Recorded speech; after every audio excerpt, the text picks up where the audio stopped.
Oh, yeah, baby. Oh, yeah. Welcome back to another live show Come of on. Seminoles Sideline. People don't care about the intro. This is the intro, mister. As you can hear it. Yeah. As you can hear it live on Bruce's side with that high audio HD quality sound. We are back live again on Sunday, Seminoles Sideline 365, with a lot to discuss today. So as we always say, leave a comment. Welcome to the show. Like, subscribe, and let us know your questions here tonight. Oh, yeah. It's ball time.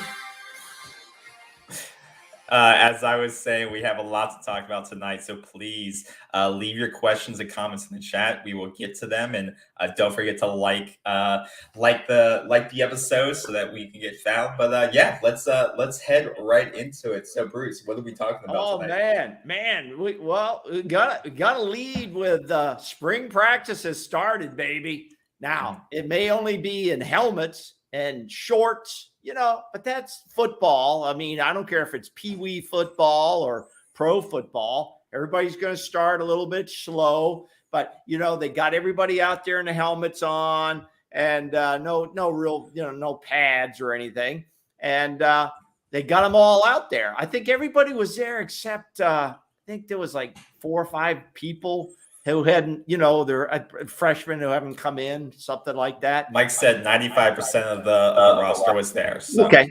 All right. Well, they had just about everybody there, and there wasn't a bunch of guys on crutches and, big casts on their arms and legs. So I think it's a real good way to start the season, and Coach Mike, he seemed to be happy. But, he's been to the coaching 101, how to answer questions, which most of the time aren't that hard anyways. But, he didn't necessarily point out anything big or bad, good or bad. He was non-committal, and he should be. What can you really tell? Now, I wasn't there. I know you weren't there, but I've watched film put out by, I think it was War Chant had a lot of coverage of it. They do a good job putting film out there for all the fans to see. I took a look at that, but back in the day, way back in the day when I was going to Florida State, used to go down to the field and you could watch them practice. There wasn't all these big walls and you couldn't see over the fence. You could go right there. They didn't care. They could care less. But today it's a different story, obviously. But you don't learn much from these early spring practices. They did have a lot of conditioning drills going on, which is normal, to get used to working your way up the pads, working your way up to starting to hit people. There was some little bit of 7-on-7 type of offense, defense, quarterbacks throwing the ball around a little bit. And, I think one of the big differences that came out is that, and this comment has been thrown around by others. It's not breaking news from us, but that Jordan Travis obviously seems very confident as the quarterback going in. Yeah, okay? Absolutely. And he should be at this point. He's been in the program 3 or 4 years now. 3 years? 3 years, yeah. 3 years, transfer from Louisville, obviously, through the portal. And he is the guy now. So, that brings a different sort of pressure. That he knows now he's carrying the team. Mm-hmm. He's responsible for putting points on the board. Now, the big question for me is if I'm Coach Mike, I'm concerned about what happens if he goes down. And we don't need to go through that again. We've already talked about that. But if he goes down, it's a different team because we have a lot of question marks going in. But apparently he looked very confident. He was throwing the ball around, looked pretty good there. The next name that came up a little bit, people were interested in A.J. Duffy. How did he look? Well, they said he looked pretty confident. He seemed to have a good swagger, good confidence, but he hasn't faced He hasn't taken one snap at a college football game against a Clemson or a Miami or a Florida or an LSU. What happens if we're going to find out how confident he is if our number one QB goes down and he has to go in the second quarter against LSU in the second game of the season? We're going to find out what that confidence is. But hopefully he's going to develop that confidence. He's got a lot to learn.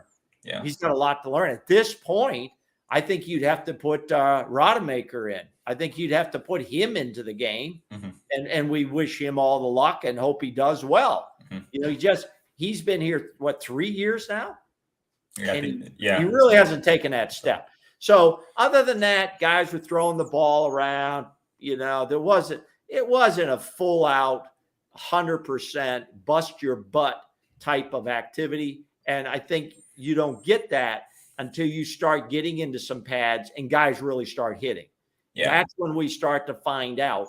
When we have like 50, how many offensive linemen do we have now? 15? People were saying it looked like there was 20 out there, but I think 15 to 20? 15 to 20. 15 to 20 guys. Obviously, some of them are freshmen or redshirt. Many of them are freshmen or sophomore. Yeah. They're not going to probably factor into this. No. However, it's when we start lining up and Jared Verse starts coming off the DN. We get to know more about Jared Verse, and we get to know more about our offensive line. That's when we're going to start to see, and that's when the coaches find out how confident they really are. So that's kind of my take on it. There were 40 new faces. That's freshmen and portal guys. 40 new guys on this team. That's a lot. You know, that's what, almost half, 50% of your squad. 40 seems like a lot. Yeah. I would want to verify that number. Okay, well, that's the number. That's the number I heard being thrown around. That's a lot. If that's true, that's still, that is a lot of new faces. 40? And the big thing about that is that, like Coach said, there's 95% of them are on the field, or were there to start the spring, and that's because you have a lot of early enrollees. I think a lot of the key guys they recruited in the freshman class, and there was once again, a lot of the classes aren't as big as they used to be because you are getting a lot of transfer, just spending a lot of those scholarships on transfers. But they were able to get a lot of these impact freshmen in as early enrollees so they could start spring ball.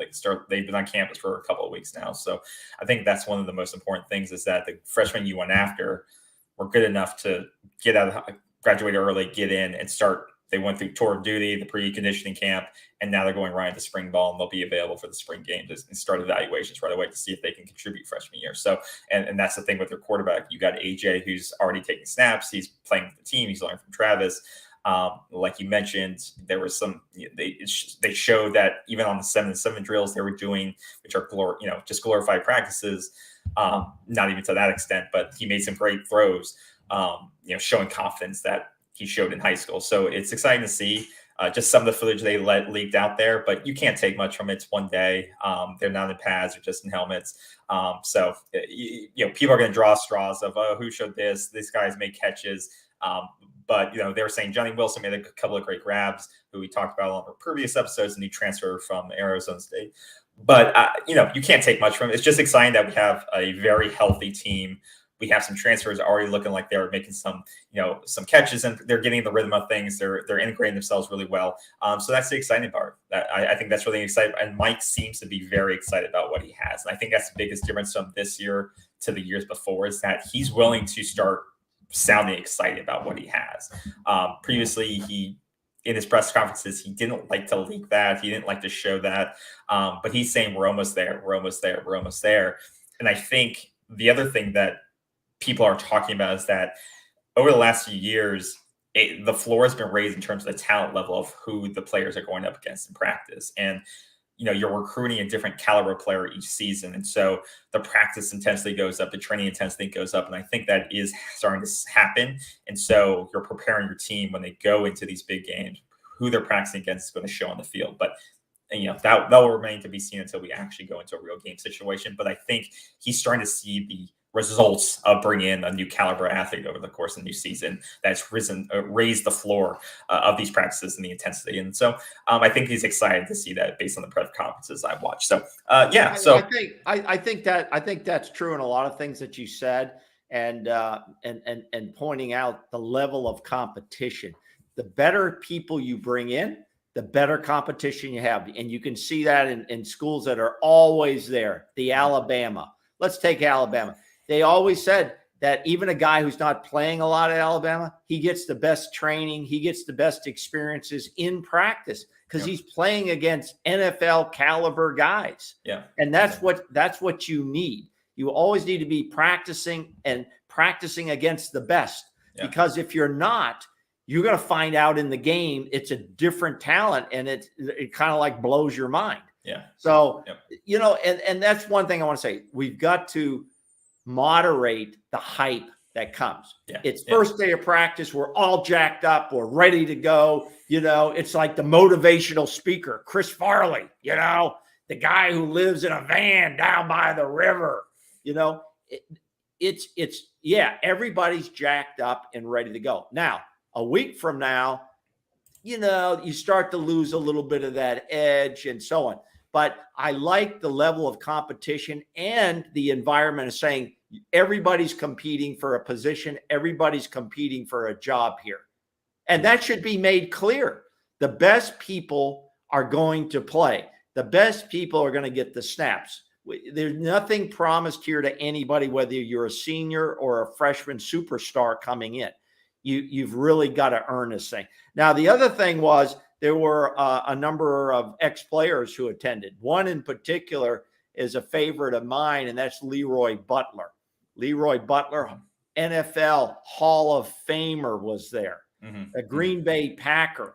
I think his entire career, he started and ended with the Green Bay Packers. He was drafted by Green Bay from Florida State. The guy was an outstanding player at Florida State. He was an outstanding NFL Green Bay Packer. So he was there. And that's good. And Coach Mike, orchestrated that with his support staff. Some of the support staff we've talked about, that's their job.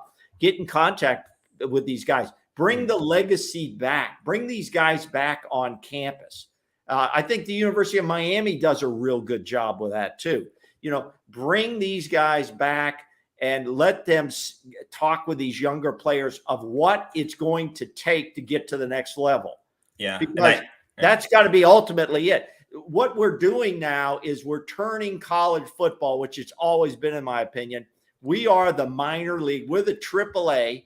We're the AAA, as they say in baseball. We're the AAA minor leagues for pro football, period. You can see it changing in the support staffs. We have directors of scouting, recruiting, and so on, evaluation. It's really becoming a complex thing. So when these kids come to college, it's all about them taking on responsibility and being held accountable, And so that was important. And then the last thought I have on this is there was a real solid group of potential high school recruits in attendance too.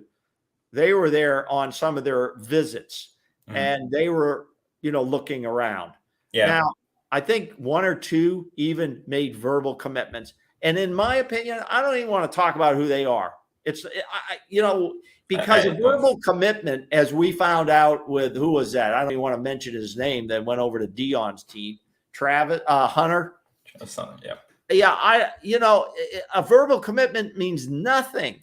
It means nothing. So why spend time on it? We're not, I'm not going to do it. You can do it if you want to. But so not at this point. It is important because the FSU did hope. Okay, well, regardless if you want to believe it or not, it is important. So, I'm not saying it's still very important. I'm not saying it's not important. You just said it wasn't. You just said it's not important. I'm not going to care about it. I didn't say that. It is important to bring them in. It's important to get the verbal commitment, but it's not important enough maybe for me to say it in the few minutes that I have here on your program. Okay. Well, okay. If people aren't aware, Florida State hosted their Elite Junior Day, which is basically bringing in the best talent that whether they're committed, they're looking at Florida State or not, bringing them in for this day. And most of the other bigger programs did it earlier in February. Florida State made a concerted effort to line it up with the kickoff of spring so they could walk through practice, see, the newest freshman who had just gone in. As a commenter said, Brian Courtney's, the guys that have been recruited all over the state, all over the country, see them being integrated in practice so that recruits can see how things are run.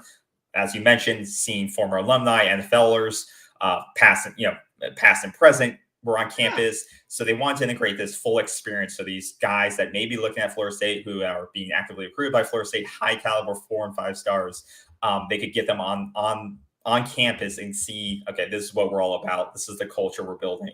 This is what you could be. This is how we'll do it. And I think it's smart, and they did get a commitment out of it from another a highly talented guy. And it just, but it's important to, like you said, people can decommit. It's going to happen. That's always happened before Travis. These things happen, but it's about building momentum, because you build momentum in the spring, and then if you win during the course of the season, it's, they're building a foundation for a great fall, and you have to do it today. Okay, I listen. I think you did a great summary of the importance of it, and I totally agree with that. Don't misinterpret what I said. I totally agree with that. That's why they're building this support staff to do all of this. But it's like, all indications they did a great job. It's like you've got to lay out.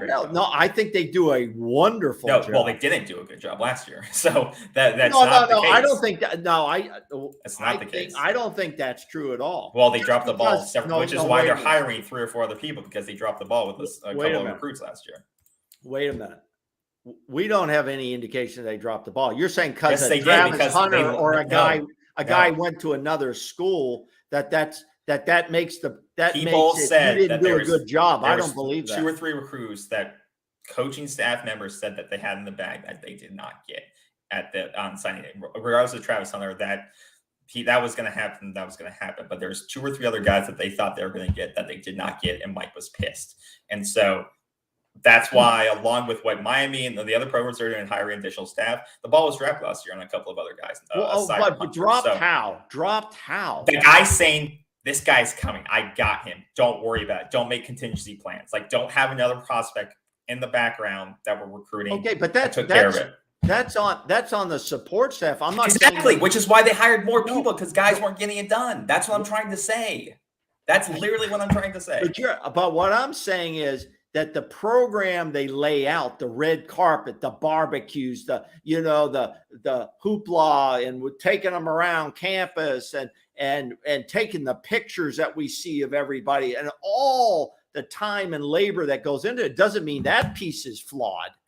It just means, I don't think that means it's flawed. It just, the marketing, the final decision didn't go that way. Doesn't mean your system is flawed, in my opinion. No, but I'm not disputing. And these events do go sideways too.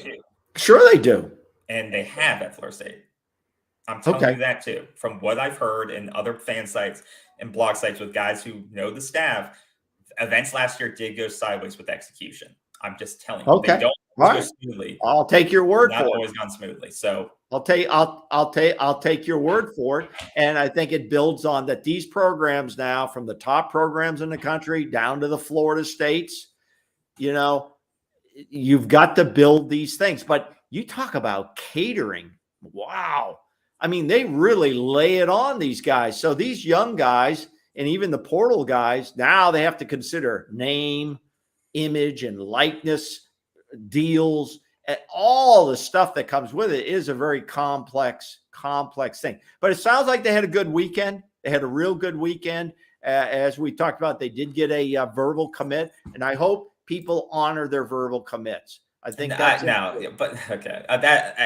I don't think. Well, then why make a verbal commit? Why? Because you just feel good on that Saturday night, and then as soon as you leave because you're out of the environment, well, I shouldn't have done that. Well, then that's why I don't want to specifically call people's names out just based on a verbal commit. And that's fine. That's fine. Like I said, I think, and I think from what I've heard, Mike's philosophy is don't commit until you're ready. Like, we'd rather you not commit totally agree. And publicly until you feel like this is the place you want to be. Right. But I don't think expecting a 17-year-old kid or 16-year-old kid to say, this is where I'm going to be, committed to you for the next 2 years of your life, even if you go 2-8 next year, or, whatever it is, whatever your record is, 2-4, 12, 2-10, I think it's hard for you to expect a kid to commit to that and say, you better, stick with us if things don't go the way, because coaches could leave, stuff like that. So I think it's hard. But I think it's hard for me because, I like a loyalty thing. I've always liked the loyalty thing, that when you come to Florida State, you're coming to Florida State because you want to be there. There's no guarantees who's staying, who's leaving. There's no guarantees how many games are going to be won or lost. But by God, when you show up, you're totally committed and you're given 100%. I don't care what the record is. Yeah. And when I was there, we went 0-11, 0-11, but the commitment was there. I saw it.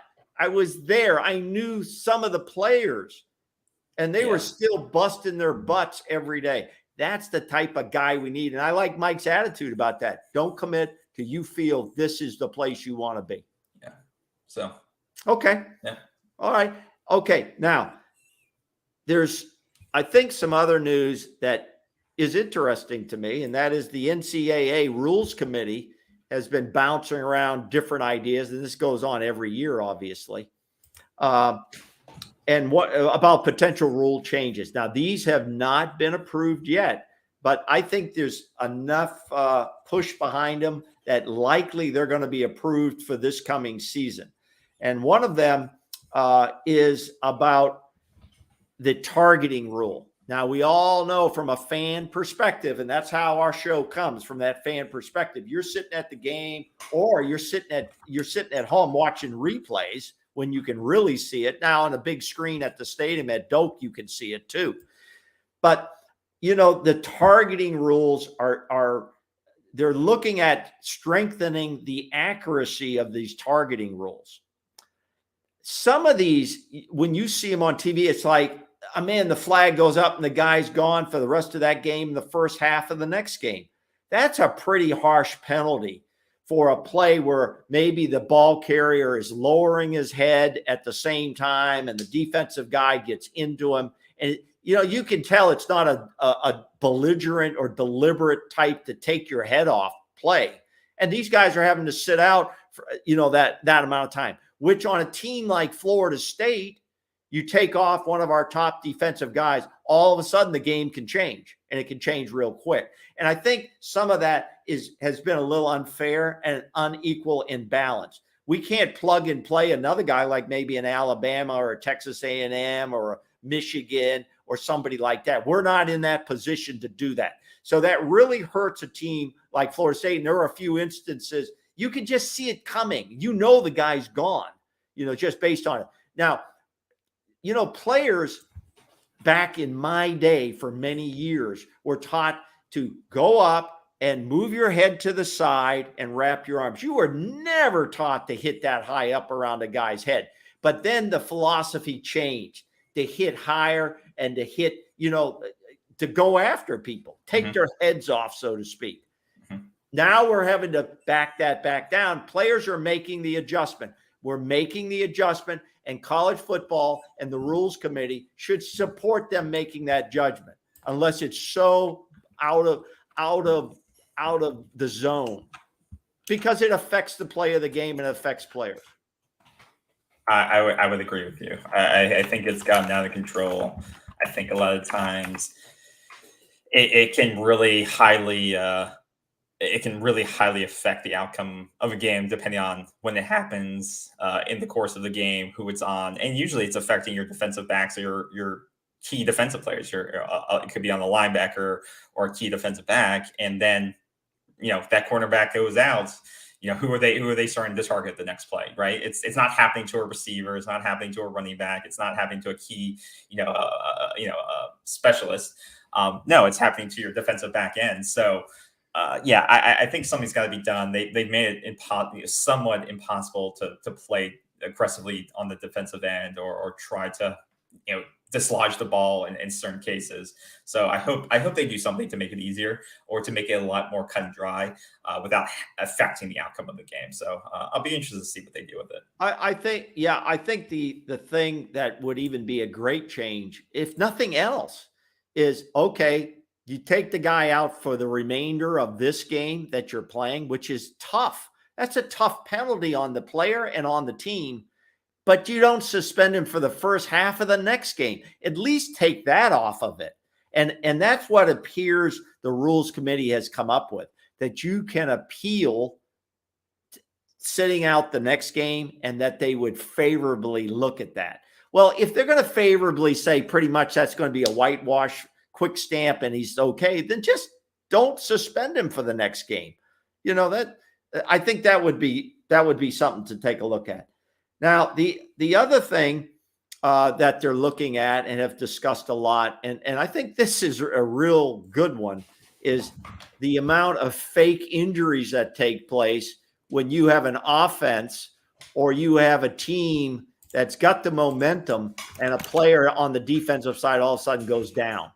Okay. Mm-hmm. Especially if you have the rapid fire offenses that a lot of the teams like to run, and they're gathering that momentum. They can't get the defense can't get the right packages in and so on. A player goes down and you know he's faking it, and the referee knows he's faking it. Yeah. So they're really taking a look at that. And what it's talking about is they're looking at that if it's a questionable call, that this can be, you can basically you can make a complaint, you know, after the game. But this is after the game. Yeah, I don't think that works. Because here, I have a perfect example of how, because these really do affect games. I remember Florida State playing Virginia Tech 2 or 3 years ago, and it was when Willie was doing his up tempo. I think it was 4 or 5 years ago when he was doing his up tempo, and they were just, people are dropping like flies to stop it and just to slow down the game and the pace of the game, get substitutions in.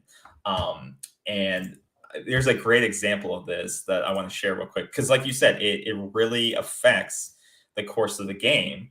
And so, and like you said, if it's after the game, then really the game's already over. The outcome's already been led. So here's a great example. This is a minute clip of a game from last season. Oh, yeah.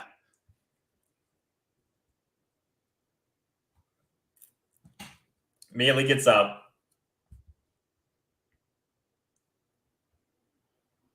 Yeah, that is ridiculous. Now, that is a play where a guy should be suspended for the entire game. You know, that's ridiculous. That's what you call pure out cheating. Yeah. Pure out cheating. And nobody does anything about it. And it's because, I believe it's because they had too many people on the field. And if they would have snapped the ball, it would have been a penalty. Yeah, I mean, that's so look, yeah. It's ridiculous that the referees have no control over that. But for a questionable targeting call, they'll throw a guy out for the rest of the game and the first. And this guy's just smart. This kid's smart. He's using the rule to his advantage. He fakes an injury. They don't get a 12-man on the field goal. But that's not call. the nature of sports. The nature of sports is not to have to cheat in the game like that. But you know what? I don't blame the kid. You're right. No. He took advantage of the rules because the referees had no power. But that's why it needs to be fixed for things like that, because that's where you can use a rule to ruin the spirit of the game, right? Yeah, and this is why this rule makes no sense to me. Let me read from it just a little bit that they're proposing, that they would that if you feel there was a questionable play, then you would send it in to the NCAA official referees, you know, the head of the officials. They would review it and discuss potential action. Okay, with the schools and I don't even care anymore. I don't even care. It's stupid. That makes no sense. That's so complex. It just doesn't make. And the game's already over, so who cares? Like, they're not going to overturn the results of the game. So what does it matter? Yeah, I know. If you can make a call based on targeting, you should be able to make a call based on, you think this guy's really, by his actions, by his behaviors, is faking it. If someone does something as obvious as this, just like I shared before, if this guy does something as obvious as this, like I said, where he just jumps on the field to avoid that, you should be able to call that a flag on that. I mean, this is soccer essentially. That's a soccer play, right? A soccer play, yeah. Like that's ridiculous. Yeah, exactly. No, I agree. And the last rule that's been kicked around by them is proposing to allow blocking below the waist by linemen and stationary backs inside the tackle box. Now, I thought that was going on anyway. Yeah, I don't think even the refs can figure out who's blocking who as most. There's so much holding that goes on at the line anyway. Do you remember that play? Do you remember that play? There was a Florida State game. I don't remember. And it was, who was it? Our favorite line coach, the old Marine. Rick Trickett. He's Rick coaching. Trickett, who's back in coaching again. Who's back in coaching. But Rick, remember when all his linemen, I'll never forget this play. We're playing somebody really good. And he had them all try to cut block at the offensive lineman, try to cut block all the defensive guys, and they all missed, and they all just jumped over him and smashed the quarterback. Oh, I wish we had that play. We should look for that and put it up sometime, not now. But apparently they're looking at this as to allow that to go on blocking below the waist as long as you're in the tackle box. So, these are the things they're kicking around. I think there's probably some better stuff they should be looking at, but the targeting thing is the number one thing. Yeah, I think that's something that can actually have an impact on the outcome of the game. The thing with the faking injuries, that's got to be fixed. I mean, that can't just be after the game. Well, the referees could give a warning. The referees could give a warning and say, I don't believe this is an injury. I'm going to give you a warning, coach. Yeah. And if we see it again, and then we're going to take some action. Yeah. So, okay. You gotta take control of the game. That doesn't make any sense. So, hey, before we end the evening, okay, what else? You got anything else on that before I move on? No, like I said, I think it'll be, by next week, we'll have some more input on how the spring's going, how the practice are going. In a couple of weeks, then we'll have the spring game, which will be exciting. No, I don't think. And then hopefully able by then we'll have another commitment from this weekend's junior day festivities. But no, other than that, nothing other than that. I found the clip here. One of the clips. Are you serious? I didn't find the full freezing, but I found the Rick Trickett. This was during the Rick Trickett days when he used to tell them to freeze in place so that he wouldn't. No, that's not the play. No, fine. This is still good though. This is still good. Yeah, I remember this. Yeah, this is great. Yeah. So they freeze. Yeah. They freeze. Yeah. I'm still sitting there. No, he's still who is that guy? Who is that guy? And who's that? EJ Manuel? Yes, EJ. EJ running for his life. I think that's Zebra Sanders. Who is that? Who's that? Sanders? Zebra Sanders. Oh my God. I will give him this. And I will give Rick Trickett this. And I ran into this during my Army career. I once walked into a Marine barracks and this guy was sweeping the floor, and he was a Marine, a young Marine recruit. He's sweeping the floor, and he goes, "Hello, sir. How you doing?" I said, "I'm doing good." "How long you been sweeping that floor? How long are you going to keep that up, Marine?" He goes, "Until they tell me to stop." So obviously our offensive lineman under Rick Trickett taught them well. You keep doing it till I tell you to move. That is a great clip. I mean, that line was bad, but how could you just sit there and do that? That's unbelievable. Wait, here's the last one. This is the one I think you're talking. It's really bad quality. Where they try to cut block everybody? No, I can't. We used to call them cut blocks when I was playing. We used to call them cut blocks. None of them moved. They just freeze.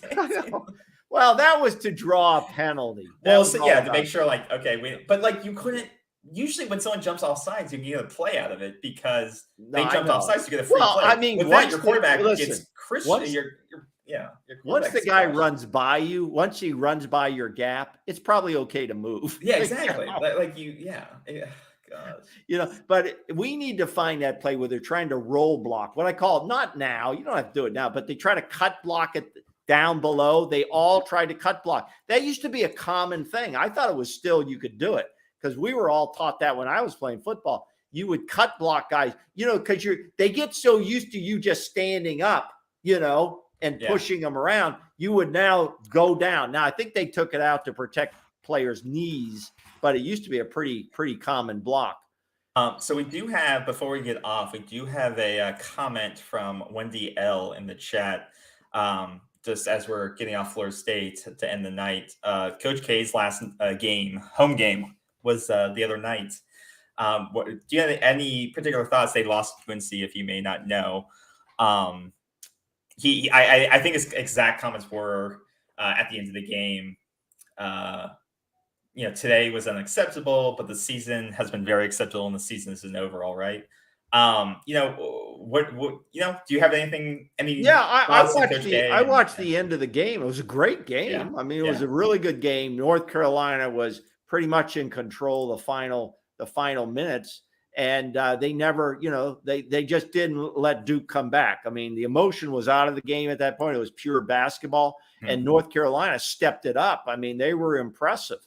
They could meet again in the ACC championship, which, by the way, our Florida State Seminoles are bound for. It is going to be in Brooklyn this year, which I thought was kind of different, but we'll talk about that in a minute. But Coach K, I saw most of his comments. I thought they were very appropriate. I don't know what Wendy, if she thought there was something bad he said, but he said, losing is unacceptable. We should have done better. Okay, but that's what he's lived on for 42 seasons. And I don't have a problem with what he said. He said family is more important than basketball. I don't have any problem with that. I mean, I'm not sure what Wendy is trying to say. If she's got a more specific comment, push it out there. I don't know. Did you see anything he said wrong? No, I mean, I know he made some comment about, I think he made a quirk about the fans that they are whatever they call the student section not being all the way into it. But I think he was joking. The crazies. But I think she was saying that he said it was unacceptable to lose. But I think he's just emotional. I think the players. I think she meant like him saying it's unacceptable to the players that they lost on his last night. I don't think. No. He wasn't saying that. Yeah, I didn't hear those words. It's unacceptable. I didn't hear that at all. I'd have to go. I think that needs to be verified. Yeah. But no, I didn't hear him say that at all. I think he was trying to say, listen, we didn't have a good night. We didn't have a good night. We wish we would have had a better night. But I don't think he was saying, well, it's about me. It's my last game, and you guys should have won it. Nah, he's a kind of classy guy, I would say. 40. Well, you can't question performance. Oh yeah, you can't question performance. Most people don't like winners. Okay. There you go. They just don't. So I'm not sure, what Wendy's trying to say there. Now, Florida State is 17-13. They had a great win against NC State. I watched that game over the weekend. Yeah. And they were shorthanded. I mean, but NC State's trash. Well, no, but Florida State's been beat they're up. really beat up. Yeah. Florida State's been beat up. I've been a little disappointed in their big men play, to be honest. Okay. They've been inconsistent at times. But they're playing like a walk, like they're starting a walk on, like they're. I understand that. I understand that, but they're 17-13, which is very respectable. Okay, and they finished with like 3 or 4 wins in a row now. Yeah, 3 or 4 wins, which is good. So they've got momentum. Polite had a great game. He had a cast on his arm. He just come back. Yeah, he just came back. It was senior day. I think there were 8 seniors who walked out. I think it was 8 seniors. Got their plaques and everything. And I'd say they worked really hard. They really did. And Polite played really good with this cast on his arm. Yeah. And so now they're bound for Brooklyn. Why is the tournament in Brooklyn? Because Charlotte sucks. I mean, that would be my last. I know Charlotte's had some issues. They buy these rights out. They every 3 or 4 years they buy the rights to the tournament and they move it around. Well, it's a good thing. It's a good thing New York City has lifted all the mask mandates and everything. So we don't need to go down that road. But so they can have this. Well, so they can have this tournament. But they're bound to go there. And I think they play on Wednesday. I think they play Wednesday. Playing Syracuse next. Okay. So and they finished 10-10 in the ACC this year. So they really have to go deep into the tournament. No, they'll have to win. Wait a minute. They got to go deep into the ACC tournament to even get a look. No. To even get a look as a bubble. No. Okay. No, they have to win. They have to win. They have too many bad losses and not enough good. They're inconsistent. And they're not healthy enough. And it's, it happens sometimes, but they finish again with a winning record. I think this is like I don't know how many consecutive seasons Leonard's done it. So kudos to him for taking what he had and once again being successful with it. Absolutely. So I got to give him props for that. Absolutely. So we wish them well, and I'm sure we'll both be watching those games. Those be exciting. Baseball had a good weekend. I mean, baseball is on fire. I mean, they're playing some good ball there and at Dick Hauser, and I hope to get up there to see a game soon. Softball, the ladies softball, ripping it, man. They are ripping it. This is, as everybody knows, they're in the World Series every year. Yeah, they're just really ripping it. And so, all the Florida State teams, there's a very competitive sports program at Florida State. Yeah. I mean, you come to Florida State, you're going to play the best teams available, and you're going to be on some really good teams. So, it's not a bad place to choose. And it's also a good student life for students and student athletes. There you go. That's what I've got. There you go. I think that is great. So, like you said, a lot of great sports coverage coming up this next week with basketball. So maybe we'll do a little session on that after the Syracuse game. Hopefully, we'll have more to talk about after that win. And we'll have spring football practice to cover. And if there's any breaking news, you'll see it on our breaking news chat. So be sure to hit the bell button, the reminder button, so you get all the alerts as they go up, because you'll never know when we're posting. And like the video, share it with a friend, and we'll see you next time. Thanks, everyone. Have a great one. Take care.